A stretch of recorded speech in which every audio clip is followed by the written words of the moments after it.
Hey, what's going on, guys? It's me, Parkzy here, your coach of the Armados. Today on the DGBA Season 4 channel on YouTube. And today we are here doing a very important series. We're going to be talking about coaches, going through the draft and just getting a first-hand talk with them and what they think about their draft. Today, my first guest is NonZer0 on... You can say hello. Hey guys, what's up? NonZer0 here, coach of the Pittsburg Celesteelas. And I'm super psyched to be on here with Parkzy today. Yeah, okay, so I've just got a few questions to ask him, and the first one is, it's quite a obvious question, but did you have a plan going into this draft?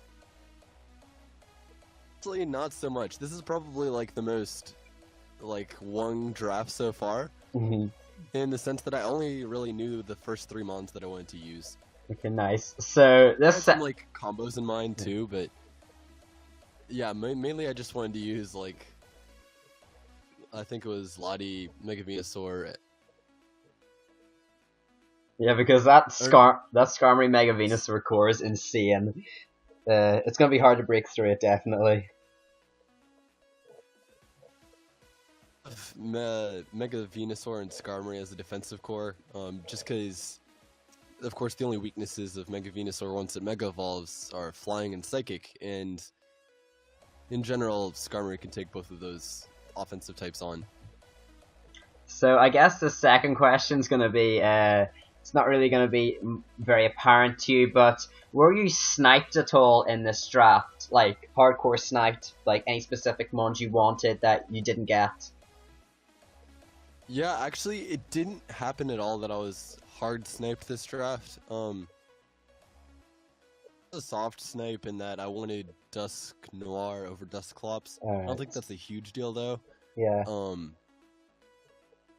There was something else. I was initially gonna draft Uxie. Yeah. Someone else ended up taking that, so. I think Dusclops is better on your team, honestly, in comparison to Noir. Honestly. Yeah, I think it might be too. It's just like a good bit bulkier and can set up, Trick Room, get off a Memento more reliably. Yeah. Okay, so the next question is, what Pokemon do you think will do the best in your team? And this can be offensively or defensively. What Pokemon do you think is going to put in the most work? See, that's funny, because, that was my own question of the day for, my draft analysis, and I'm not so sure. I want to say, right, it should be something like... probably putting in the most work, both offensively and defensively, depending on matchup, obviously. I'm really excited to explore M.Venusaur a lot. It's got some interesting options. It's got Roar, so I can avoid having anything set up on me. It's got Work Up or Growth for setup opportunities. Yeah, in the face of a lot. So it's even got Curse. And it's got Reliable Recovery, it's got Leech Seed, it's just got some really great stuff. And Leech Seed is amazing, because it means I can just, chip stuff down and maybe have, Banded Azu or Banded Diggersby clean up in the back. Yeah, okay, so next Pokemon is... why did you have Thundurus Incarnate as your Z user? That's a great question. I kind of have what I saw as 3 options for Z users, right? I could have done Latios, I could have done Lottie, or I could have done Azumarill.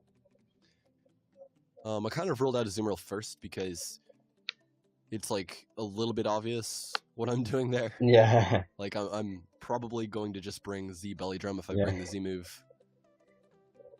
And I wanted some more interesting options. I can bring Watirium Z or Darkanium Z or something, but it's probably... it doesn't really hit that much. You're going to be destroying... just a band or something. You're going to be destroying things, probably... Things anyway. Yeah, without the Z, so it doesn't really make sense. So, why Thundurus-I over Lottie, then? That was the tough choice. I ended up really just doing it because I thought that Lottie functioned better without the Z move than Thundurus did. Thundurus's offenses aren't quite as great, and it's like attacks are kind of lower base power than Latios. So in order to deal damage, it really loves having that supersonic sky strike or Yeah. like right. It definitely helps out its flying stab, definitely. Have any reliable flying stab, which is the most unfortunate thing. But with the Z move, you can obviously cover that up. Definitely. So you have been known to do very well in these seasons. I personally haven't been in many of the seasons, but you've been pretty good. You're a pretty good player. But what do you think your record would be? What do you think? I don't know. I mean, like, I'm a little shaky as to whether I can hold up like my previous records, which I think like first season I went 10-2. Oh, last season I went 10-1. My conservative estimate right now is like, I forget how many games we play. It's 9 games. No, it's 9 games we play this season. Okay, 9 games. Okay, shoot. So that actually puts a lot of pressure on each individual game to an extent. My goal is going to be probably 6-3. Okay. I think 6-3 like it's pretty good. Very safely guarantees playoffs. Because you'll see, we got to consider that there are a lot of good people in the DGBA Season 4. I don't think there's a single bad person. Oh, absolutely. Yeah, so the competition is really good in this season, but... Yeah, it's going to be super scary, for sure. So, why did you settle on the Pittsburg Celesteelas as your name? That's interesting. So, I mean, that's all the way back in Season 1 where I choose that. And, it was... I just, like, typed in, sports team. And, saw, like, the first bunch of results and, like, tried to figure out if I could corrupt any of them into a Pokemon. Okay, yeah, sounds nice. Pittsburg Steelers was the first one I could manage. Okay, well, that's all the questions I have for you. Thank you, NonZer0, so much for showing up, for answering these questions, and I really hope you the best of luck during the season. But thanks, guys, for watching. Make sure to go check out NonZer0 down in the description, and if you want, you can check me out as well. But thanks, guys, for watching this video, and I will see you all in the next coach interview, I guess.